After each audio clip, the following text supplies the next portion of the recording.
Together we stand, a family so strong, in unity of self-maze where we all belong, with love in our hearts. Good morning. Good morning. I understand it's time to go. Start. Don't go yet. We just got here. Welcome everybody to this beautiful, beautiful day. Thanks for being here at Unity in Sun Lakes. First of all, my name's Jill Ponce. Everybody knows that. Anyway, okay, Lori, thank you for the beautiful flowers.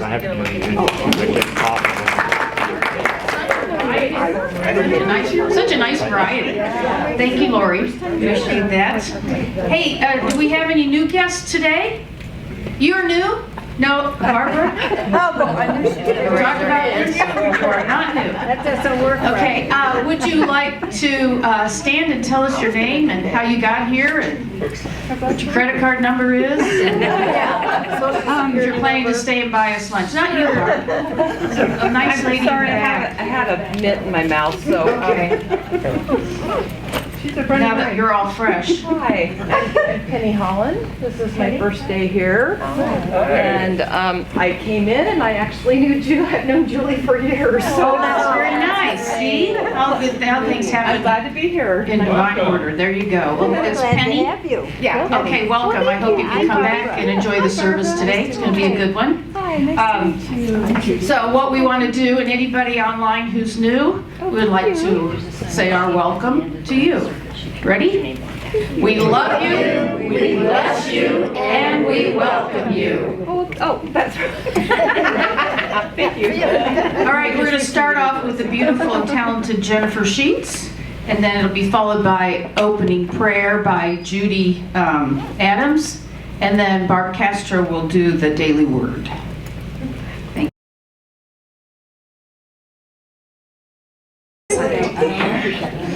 Hope you enjoy this little pick-me-up.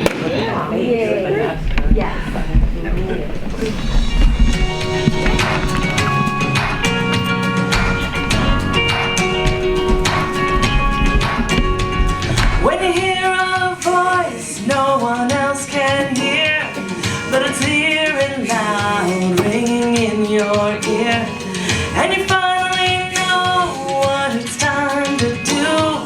That's your true calling, calling you. It's your true calling, calling you. When your heart's wide open 'cause your mind's been changed, and the dreams you dream are not the same, there's a gate that's open you can walk right through. That's your true calling, calling you. That's your true calling, calling you. You ask yourself, is this a voice I can trust? You think you can't, but you know that you must. You're afraid you'll fall if you let go, but there's only one way you'll ever know. Those wings you keep folded are meant to be used when your true calling is calling you. Yeah, your true calling is calling you. You ask yourself, am I asking too much? You think you can't, but you know that you must.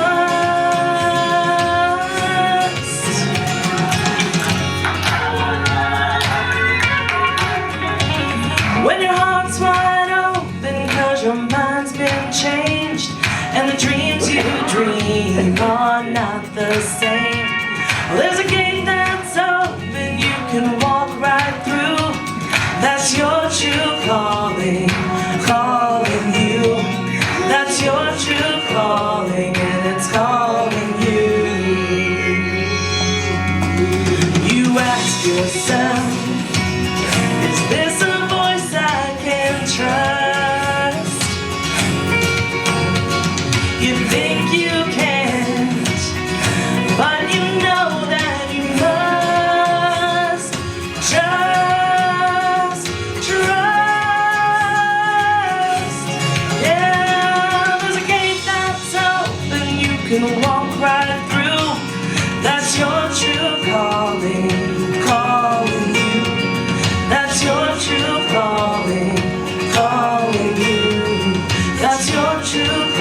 I'm going to suggest that you take a deep breath and close your eyes. Good morning, God. We are ushering in another day, untouched and freshly new. Fill us with new blessings, joy, and peace. Help renew our hearts so that we can be ready for a new beginning. Help us to release any negative thought patterns, limiting beliefs, and old wounds. We know we are connected with the universal consciousness, and we are open to receiving wisdom and guidance from the universe. Give us the confidence and wisdom to follow you as you guide us towards the right path. Please give us the courage to be the person, friend, loved one you created us to be. We remain a radiant source of love and light. Amen.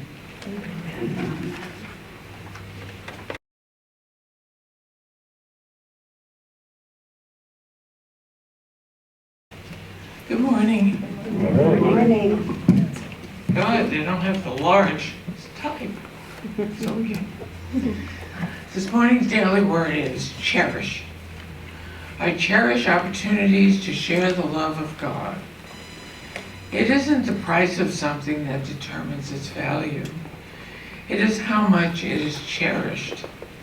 It's not how something looks or what it costs that makes it beautiful. It is the love and wonder that I feel that it helps me cherish it. That I feel that helps me cherish it. Just like the gifts I give, I imbue my relationships with love. I cherish those for whom I care deeply, and I want them to feel cherished by me. I hold the intention for love and connection that is at the heart of my every exchange. Just as I feel cherished as a divine being, I share the love of God through my kind and considerate acts. At the heart of every kindness I extend is the prayer that those I serve will feel cherished, not only by me, but by God. So deeply do we care for you that we are determined to share with you not only the gospel of God, but also our own selves, because you have become very dear to us. First Thessalonians 2:8. Little lisp. I think I speak for all of us when I say we cherish all the rest of us. Don't we? Yes. I think we do. And could we start having a prize for whoever matches these flowers the best? Because Judy Adams' shirt is an exact match to Lori's bottoms. That should be a prize. I love it. All right, we're going to have... Helen would be in contention too. Oh, yes, Helen would be in contention too. We have a contest. Up next is Jennifer's going to sing a song before Tom Rothweiler's meditation. So after her song, we'll just silently applaud. Thank you. This song was introduced to me by my mother recently, and I've just been waiting for a chance to sing it, so I hope you like it.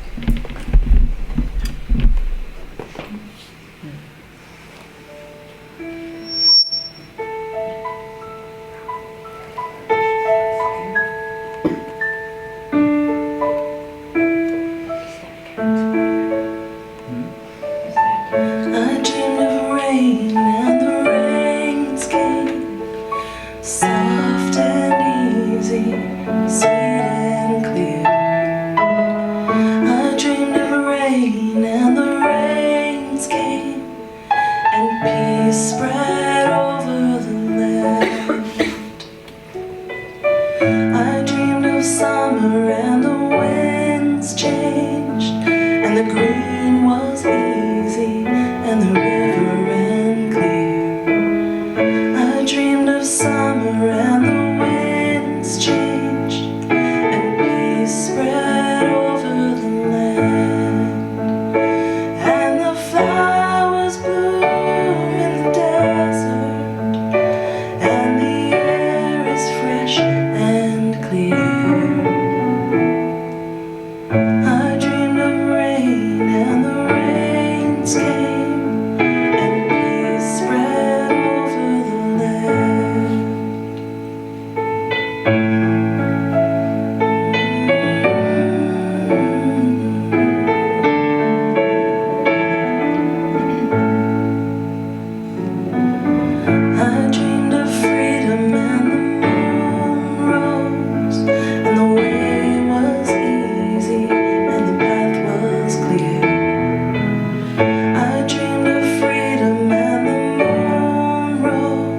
know what's easy, sweet and clear. I dreamed of rain and the rains came, and peace spread over the land. I dreamed of rain and the rains came, and peace spread over the land.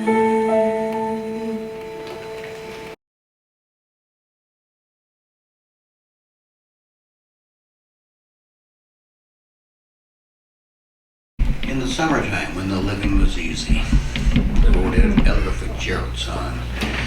I thought of that when the song was being sung. But it brings rain. Rain also can be as nice as we think of it, in particular here in the desert. It can be evil.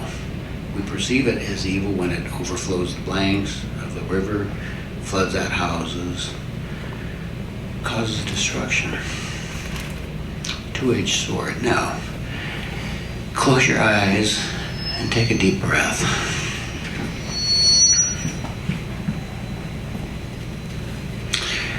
Take another deep breath and breathe in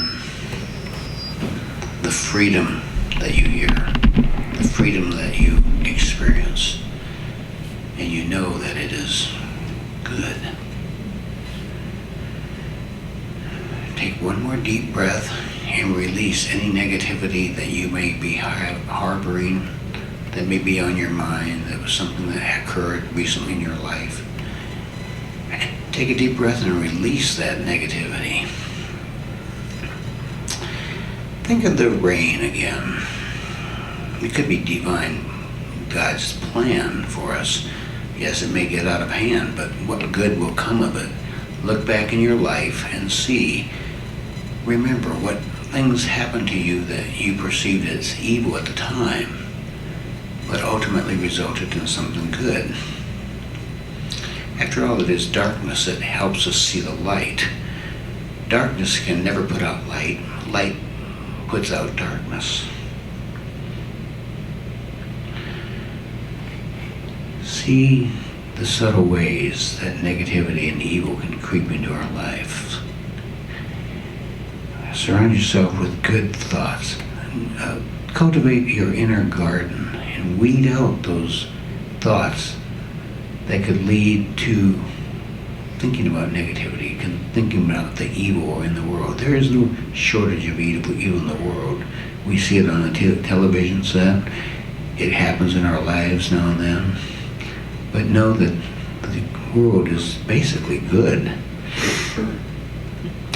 Practice empathy and compassion. Connecting with others. Create that bridge of light that evil cannot cross over.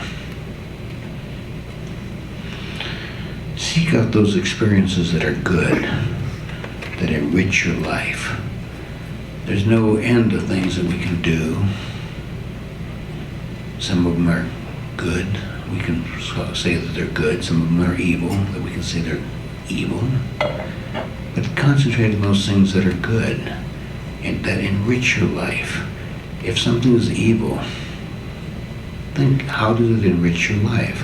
Even seeing something on television, a crime show, how does it enrich your life? There may be nuggets of wisdom that you will get from it, but again, do you really want to surround yourself with that kind of existence? Feed your soul quiet moments of reflection of the good in your life. Create a fortress of light. It is built of the white light of protection. That white light of protection is not just a temporary thing. It can surround you. Build upon it. And when it encounters evil and you survive it with that protection, know that that building block is still there and you can build more on top of it.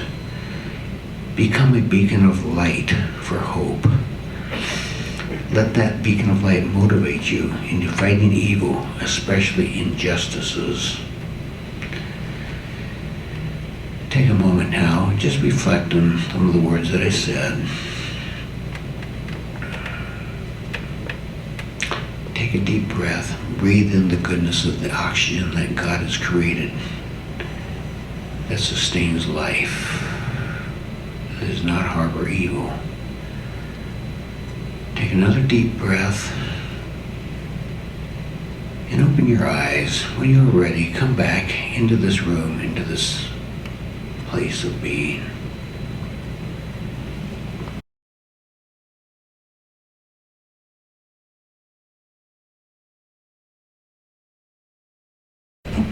Mark. The lesson today is by Mark in Jeannie's absence. Mr. Mark Wenz, I should say. Thank you, Joe. Wow, that was serendipity. Look at this. Talked about evil in your meditation. My topic today is the problem of evil. Sounds pretty deep, doesn't it? And I'll start my talk by explaining what the problem of evil is.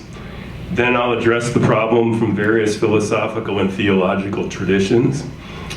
I will not reveal my own views on the problem. Instead, it's more of a teaching class. I'll inform and give you some information, but my purpose is not to persuade you. I invite you to draw your own conclusions from the information provided. The problem of evil is a philosophical dilemma, actually a trilemma, that goes way back to antiquity. In Buddhist texts from the 6th century BCE, there were some explanations of why there was evil in the world, and probably it became what we sometimes refer back to as the time of Epicurus, the Greek, and the Epicurean trilemma. And the reason it's a trilemma is like a dilemma, except for a dilemma you have two choices and neither one seems adequate or good. With a trilemma, it's three-pronged, so you have three options and none of them are good. And what the trilemma was, based on Epicurus's belief, and also a belief common at the time, that God was all benevolent, omnibenevolent, all good, all powerful, omnipotent, and all knowing, omniscient. And he concluded that if that was true, if God was omnipotent, omnibenevolent, and omniscient, that there was no way to resolve the fact that there was evil in the world. And the way he put it is, if God knows everything and has unlimited power, so you take two of the three, knows everything, omniscient, unlimited power, omnipotent, then God has knowledge of evil and the power to end it. So if evil doesn't end, God, then that doesn't make any sense. Then God isn't benevolent. Take two others. If God has unlimited power and is completely good, then he or she has the power to extinguish evil and wants to do so, but can't do it. Therefore, the knowledge of God must be limited. And the third part of the trilemma was, if God knows everything and is totally good, then he or she knows that all evils exist, and he or she wants to eradicate them. But if that doesn't happen, then he or she must not be capable of changing it, so he or she is not all-powerful. And that was the problem. So what Epicurus concluded was, there was a God. He believed that there was a God, and when you think back to the Greeks, you think of the multiple gods. But a lot of people in Greek civilization thought there was just one God. They were monotheistic, many of the people. And he thought, well, there is a God, but that God does not concern himself with human life, does not concern himself with what's going on this planet. And before I proceed, I think it's important to have a definition of evil, because, challenges, we all face challenges, right? On a daily basis, or at least a weekly basis. Challenges are not evil. Evil has to meet 5 criteria, at least in the definition that I liked the best when I was searching. 1, it causes grievous harm. 2, innocent people are the victims of this harm.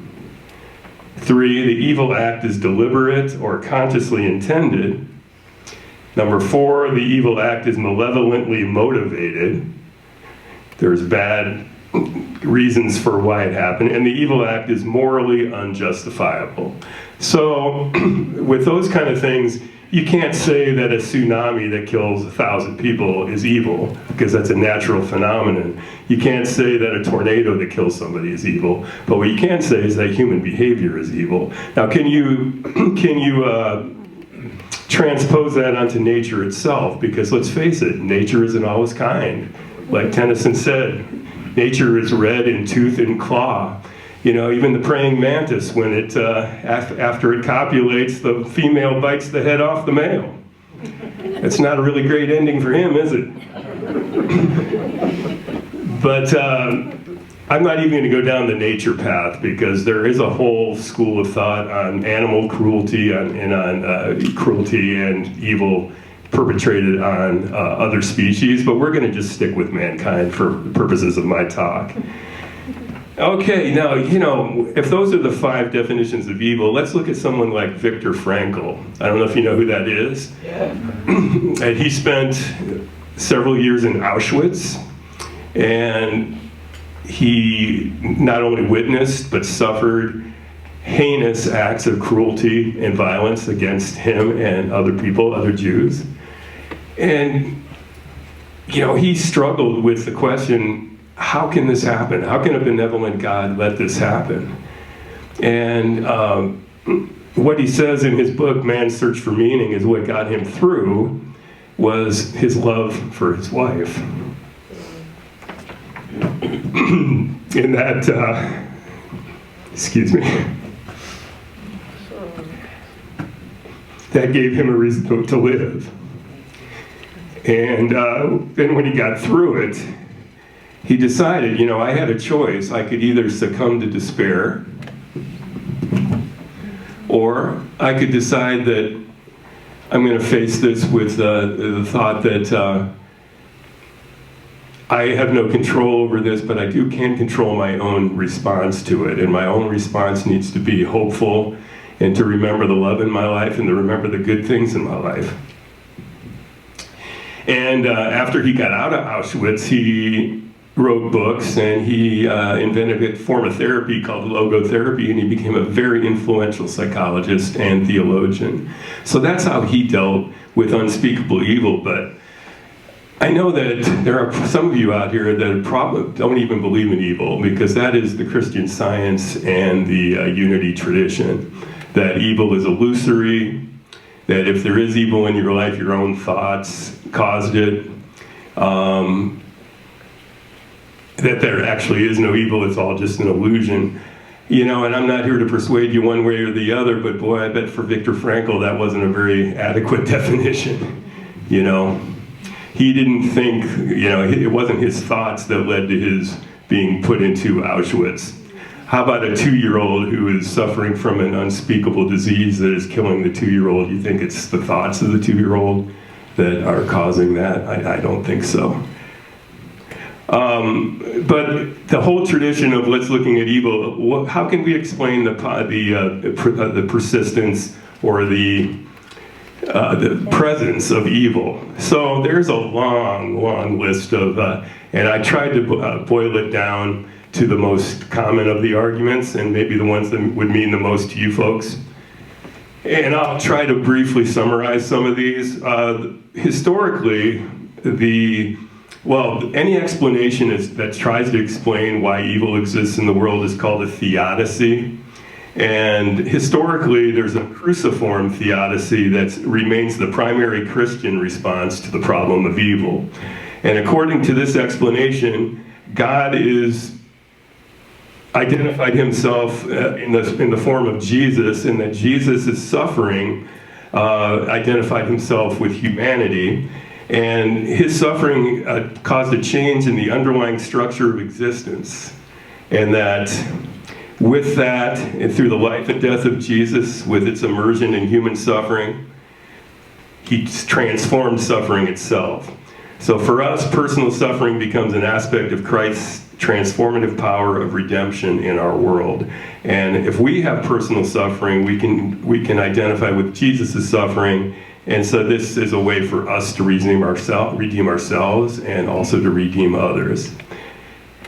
Another one is the soul evolution theodicy. So this theodicy asserts that our souls evolve. That's why we're here. We're here to evolve. And the way we evolve is we overcome struggles and we confront evil.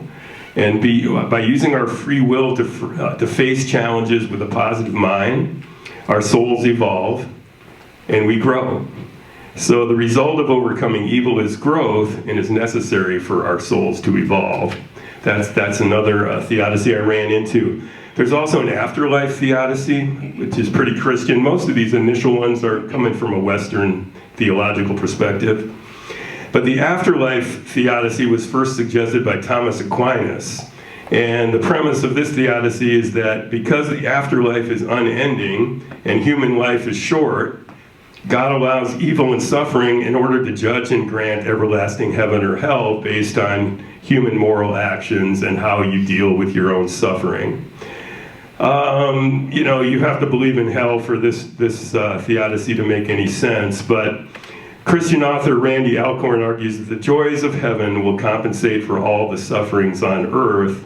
And even in the Bible, Romans chapter 8, verse 18 states, "The sufferings of this present time are not worth comparing with the glory about to be revealed to us.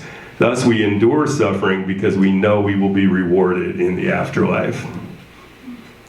All right, there's a free will defense. So another well-known explanation of why evil exists in the world comes from the free will defense, first formulated by St. Augustine way back in the 4th century. According to this defense, the problem of evil is a consequence of free will. Free will is a source of both good and of evil, since with free will comes the potential for abuse. People with free will make their own decisions, and sometimes those decisions are wrong, sometimes they're selfish, sometimes they're cruel. So the free will argument asserts that it would be logically inconsistent for God to prevent evil by coercion, because then humans could no longer be free. And the key assumption underlying this argument is that a world with free humans is better than a world with non-free humans, even if it results in some forms of evil. All right, just giving you kind of an overview of a lot of the thinking. Open theism is an interesting concept, and open theism, it's opposed to classical theism, which was best represented maybe by Calvin, John Calvin, when he said, well, God ordains everything. Everything that happened, God knows it's going to happen. God knows your future from the moment you're born.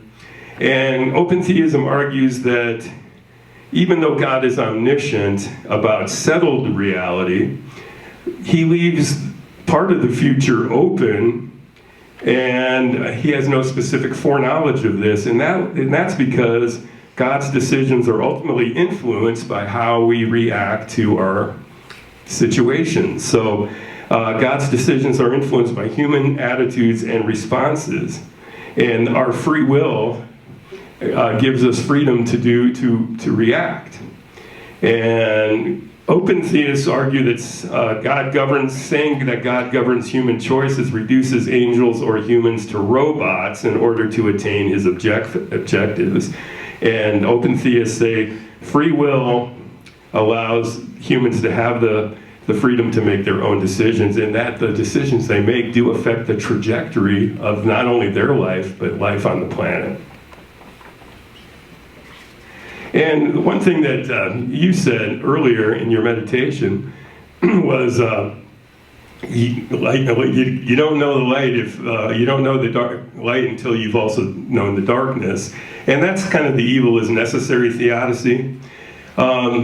When vices like greed and envy are suitably regulated within the social sphere, they spark energy and productivity that makes the progress of civilization possible. And ultimately, the benefits gained by harm outweigh the damage because the presence of evil necessitates a counter-response, and that counter-response sometimes leads to evolution, the soul evolution theory. And I've got about 3 more, then we'll go into an Eastern argument, and also then we'll look again at the unity response to all this. Evil is the absence of good theodicy is an interesting one. You can trace it back to Plato in Greek times. Plato asserted that evil arises from laziness and complacency. And when Hannah Arendt presented her presentation of the Eichmann trial after World War II, and she said, the reason evil existed during the Nazi times was because people let it happen. They didn't do anything. In other words, no good was there to fight the evil. And what ended up happening was there was a thoughtless conformity to this evil, and there wasn't enough resistance to it. And there's a well-known quote that Edmund Burke states, and he says, you've probably heard this before. The quote is, "The only thing necessary for the triumph of evil is for good men to do nothing." And that's an interesting way of looking at it. There's also, of course, an agnostic argument, and that is people are like, well, we just don't know. We can't know God's intentions.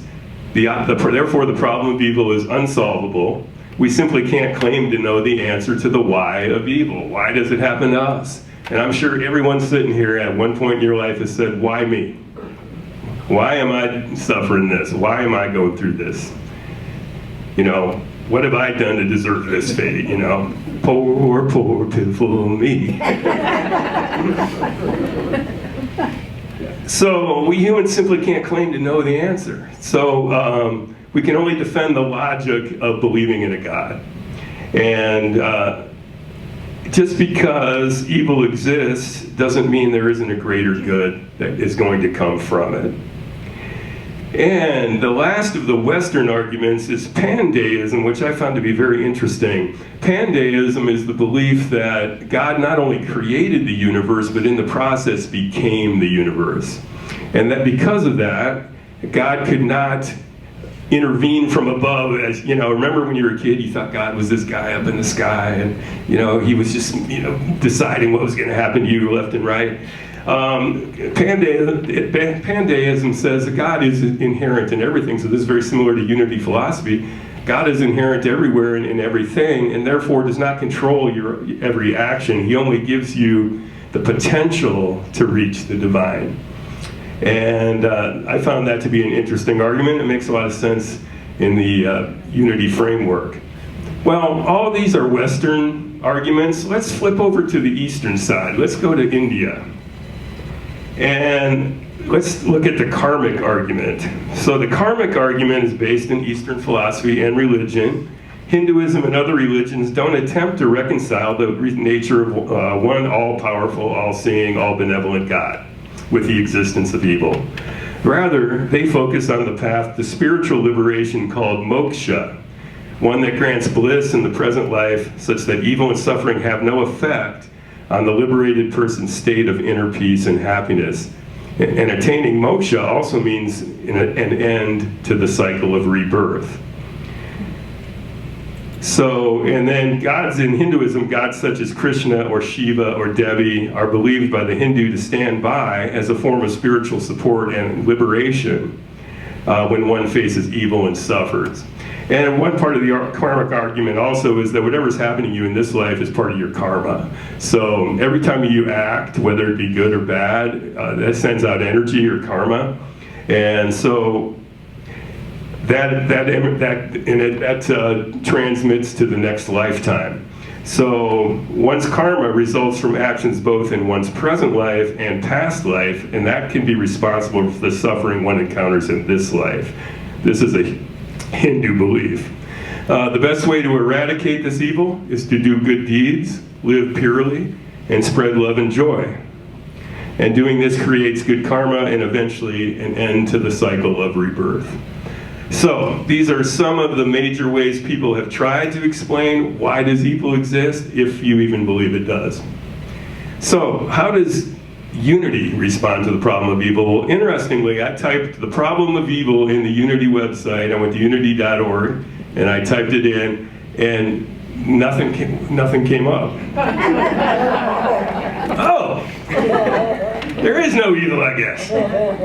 So I just put in the word evil instead of the problem of evil. And then a bunch of short things came up, like from the Daily Word mainly, where evil was in the Daily Word. But only one article came up. And it was by Reverend Thomas Shepard, who is a pastor up in Minnesota. And the article was entitled, "Why Does God Let These Things Happen?" And Shepard addresses the question, actually somebody wrote into him and asked him this question: how can people like you so confidently believe that God is absolutely good when so much suffering and evil exists in the world? Would a good God allow children to die from horrible diseases? And where was God when the Nazis gassed 6 million Jews? So Shepard's response was very interesting, but what I'd like to do is include a quote that he references in his response from Harold Kushner's best-selling book, When Bad Things Happen to Good People. And Kushner is not a Unity pastor or a Unity parishioner. He is a rabbi. Yet his response aligns precisely with Unity philosophy as I interpret it. So I'll read his response in full as the conclusion to my talk today. Kushner writes, "All the responses to tragedy which we have considered assume that God is the cause of our suffering, and they try to understand why God would want us to suffer. After we suffer, we are left either hating ourselves for deserving such a fate, or hating God for sending it to us when we did not deserve it. There may be another approach. Maybe God does not cause our suffering. The confusion begins with a misunderstanding of God's nature. Instead of pulling strings like a puppeteer, perhaps God is not separate from the cosmos. What if God's power, in fact, animates the very atoms of the universe, yet even the smallest molecule has a measure of free will? Suppose God wants all sentient beings to be happy, healthy, and wise, and has provided a cosmos in which individualized expressions of divine intelligence, you and I, must discover and apply the physical and spiritual principles necessary to produce such happiness, health, and wisdom. If people center themselves on the truth of God's absolute goodness, even in the face of apparent evil and unspeakable suffering, if they rely upon God while walking the valley of the shadow, for that is what evil and suffering are in eternity, mere shadows, then no calamity can overwhelm their sense of okayness about life. For they know God has issued a guarantee that everything will work out for the good. This does not mean I should glibly dismiss suffering as an error in consciousness or feel superior to people who are in pain or feel guilty when I face a health challenge or some personal tragedy. For reasons known only to God, that's the kind of universe that we inhabit. What other arrangement allows the freedom necessary for spiritual growth? And so it is.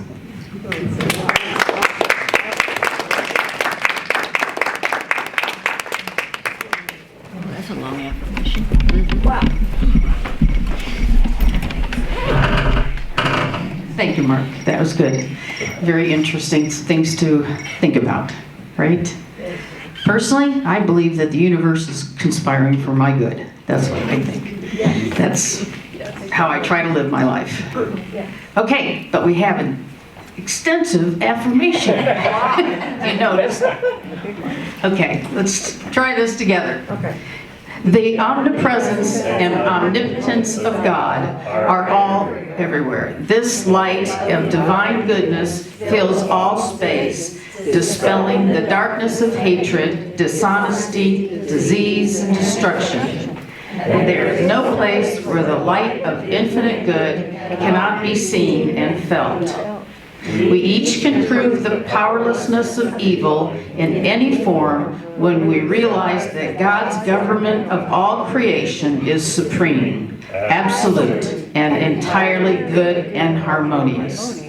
When we stand firm in our understanding of that truth with selfless love for God and humanity, healing is assured. Amen. All right, now, Jennifer is going to have another song, and then what are we going to do after that? Oh, it have be time for giving. All right, come on up.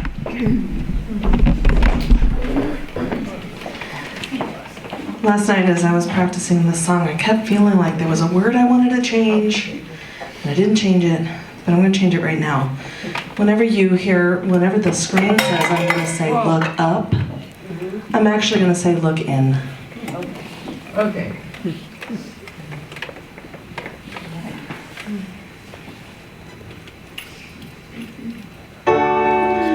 Where are you now when darkness seems to win?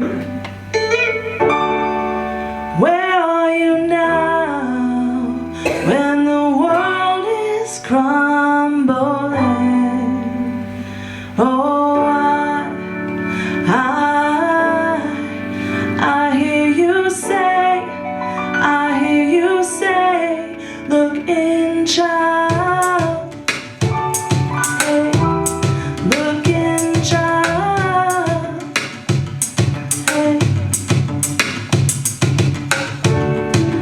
Where are you now when all I feel is doubt? Oh, where are you now when I can't figure it out? Oh, I hear you say, look in, child. Hey, look in, child. Hey, look in, child. Hey, look in, child. Hey, look in. You're not threatened by the war. You're not shaken by the storm. I know you're in control. Even in our suffering, even when you can't be seen, I know you're in control. Oh, I hear you say, look in, child. Yeah, look in, child. Hey, look in, child. Yeah, look in, child. Hey, you're not threatened by the war. You're not shaken by the storm. I know you're in control. Even in our suffering, even when you can't be seen, I know you're in control. And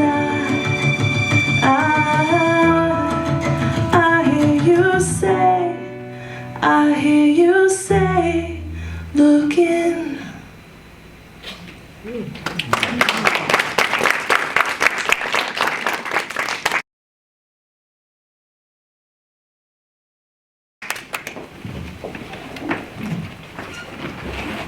All right. As we have the collection, we will say our offering blessing.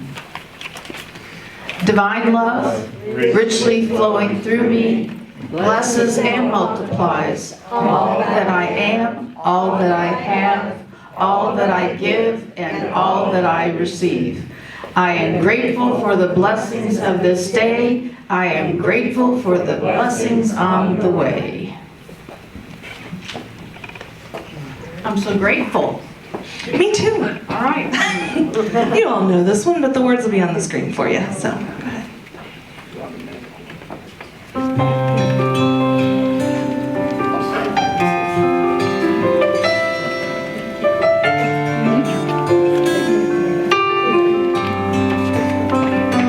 Gratitude before me, gratitude behind me, gratitude to the left of me, gratitude to the right of me, gratitude above me, gratitude below me, gratitude within me, gratitude all around me. I'm so grateful. I'm so grateful. I'm so grateful. I'm so grateful. I'm so grateful. I'm so grateful. I'm so grateful. I'm so grateful.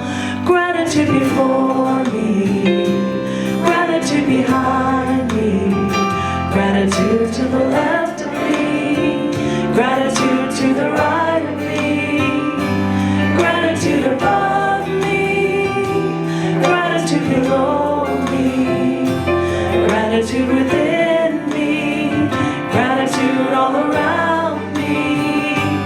I'm so grateful. I'm so grateful. I'm so grateful. I'm so grateful. I'm so grateful. I'm so grateful. I'm so grateful. I'm so grateful.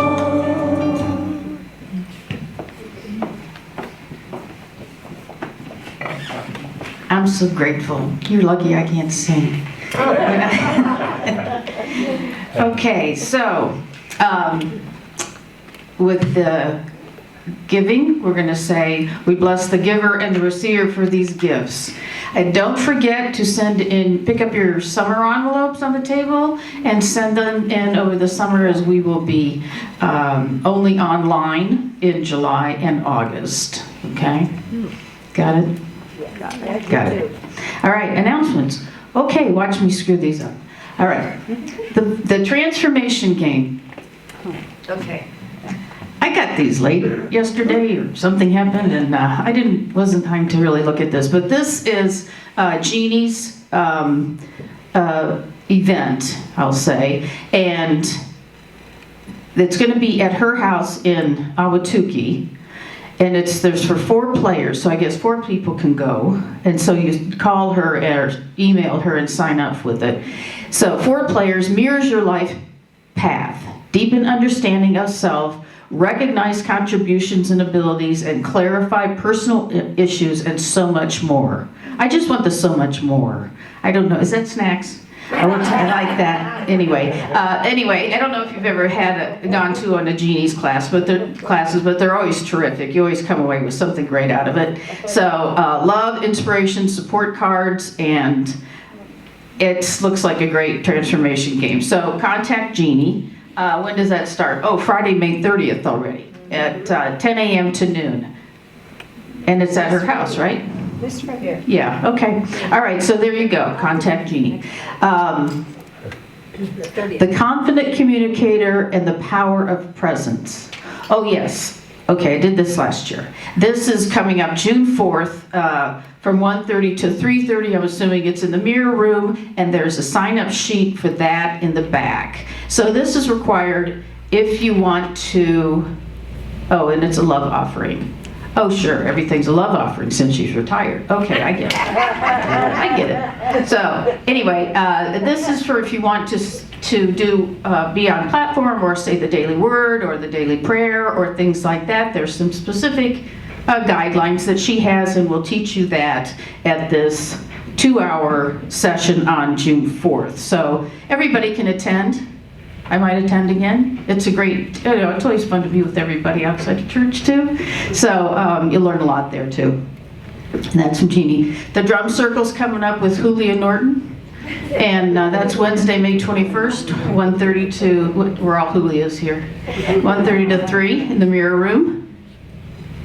Reiki group, still going on with Betty at Tuesdays, 9:30 to 12. The prayer team is Wednesdays with Reverend Julia Norton again, 10 on Zoom. And then the metaphysical group still meets the 2nd and 4th Wednesdays, 2 to 3:30 with Sheila. I'm not sure what the next subject is. Does anybody know what that next subject is? The plan of the soul. Oh, that sounds good. Yeah, that's a good one. Okay, so, is that it? Gosh, I just was getting on a roll here. Wait, there's one more. There's one more, of course, Barb, our new guest. Okay, so I just wanted to say this is If God willing, this is our last. Oh, thank you. God willing, this is our last week here until maybe September, October. Oh, well, we'll miss you. And I don't know where Reverend Jeannie went. She just didn't want to say goodbye to me. I don't think that's it. Let's not take that personally. Okay. Okay, yeah. We'll all say goodbye to you in her absence. Because we love you, Barb, and we'll be looking forward to you having a great summer, you and Rich. And we'll keep you in our prayers. How's that? Mark? We have an announcement. Amy and I brought some lemons in a bag by the front door there, and if you're interested, grab a few. And Martha Carrasco's garden, so no, they're not treated. organic? Organic. Organic, okay. No pesticide. All right, did you have something to say, Jennifer? Nope, I'm just being available to take this back when it's... Because you want to sing again? You know I do. I always want to sing. You know she does. All right. So thanks everybody for all your help, Jennifer, Lori's flowers, Judy for matching the flowers, Barb, Tony, and Sean. Thank you, Sean, so much. We appreciate you. And Mark. Why isn't Mark up there? Oh, you're just, okay, not, and Tom. We didn't change this slide. Okay, we had some slight different changes there. All right, thanks everybody. Have a great weekend. And we'll have a song with Jennifer and then another prayer for protection. So this song is interactive. It's very repetitive, and the words will be right there. So I hope you'll sing along. You too, Jill. Okay. Okay. I'm going to do a little part first, and then it's repetitive. For years I would talk about how I wanted to change the world, but I always left it up for someone else to do. And then I finally realized I needed to take a stand, and that by changing my thinking I could change my life, and that's how I could change the world. So let there be peace. I am a stand for peace. Let there be love. I am a stand for love. Let there be joy. I am a stand for joy. We are making a new world. Good, you got it already. Let there be peace. I am a stand for peace. Let there be love. I am a stand for love. Let there be joy. I am a stand for joy. We are making a new world now. Let there be peace. I am a stand for peace. Let there be love. I am a stand for love. Let there be joy. I am a stand for joy. We are making a new world now. Couple more times. Let there be peace. I am a stand for peace. Let there be love. I am a stand for love. Let there be joy. I am a stand for joy. We are making a new world. Keep going. Let there be peace. I am a stand for peace. Let there be love. I am a stand. I'm gonna stand up for joy. I am a stand for joy. We are making a new world now. Let there be peace. I am a stand for peace. Let there be love. I am a stand for love. Let there be joy. I am a stand for joy. We are making a just that last part. We are making a new world. We are making a new world now. Thanks for playing.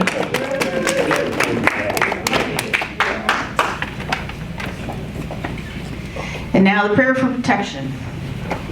The light of God surrounds us. I am light.